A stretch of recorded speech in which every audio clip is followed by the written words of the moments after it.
Kocha Hemedi Suleimani Morocco alisema haikuwa rahisi kuvuka mechi ya raundi ya kwanza kwa timu hiyo, kwani ilikuwa inacheza kwenye mazingira magumu kutokana na maandalizi finyu, kila kitu kikiwa hakiko kwenye mfumo wake wa kawaida. Pia mashabiki wake iliyowazoea uwanjani, ikiwa uwanja wa Benjamin Mkapa juzi. Simba ililazimishwa sare ya bao 1-1 dhidi ya Gaborone United ya Botswana katika mchezo mkali na mgumu, ambapo wekundu wa Msimbazi Simba walinufaika na ushindi wa bao 1-0 waliopata wiki moja iliyopita nchini Botswana, hivyo kutinga raundi inayofuata kwa ushindi wa mabao 2-1.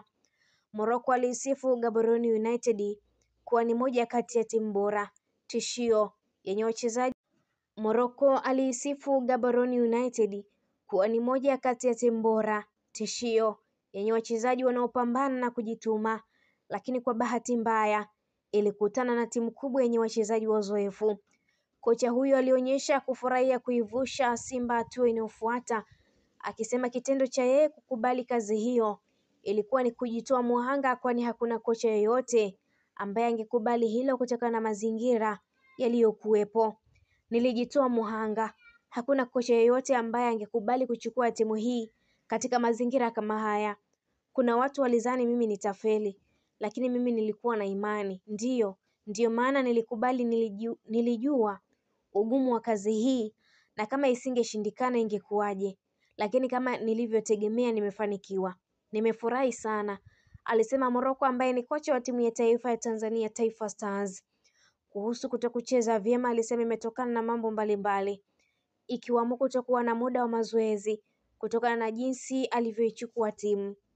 Kocha huyo alikabidhiwa timu baada ya kuondoka kwa kocha mkuu Fadlu Davis, ambaye kwa sasa ni kocha mkuu Raja Casablanca ya Morocco. Malengo ilikuwa ni kuivusha Simba hatua hii. Haikuwa mchezo, ni hatari sana, lakini tumefanikiwa kuvuka salama. Moja ya kazi ngumu kwangu kwenye mpira wa miguu ilikuwa ni mechi hii. Nilikuwa na siku chache tu za maandalizi. Haikuwa rahisi kabisa. Muda ulikuwa mchache, ndiyo maana sikubadilisha vitu vingi. Nimejaribu tu kuhakikisha tunavuka. Namshukuru kocha Selemani Matola na niliwakuta wamenipa msaada. Kusema ukweli, ni mechi ambayo tumecheza huku kila kitu kikiwa hakiko kwenye mfumo wake wa kawaida, alisema kocha huyo. Akiwazungumzia wapinzani wao, alisema ni moja ya timu bora ambayo isingekutana na Simba ingefika mbali sana kwenye ligi ya mabingwa Afrika.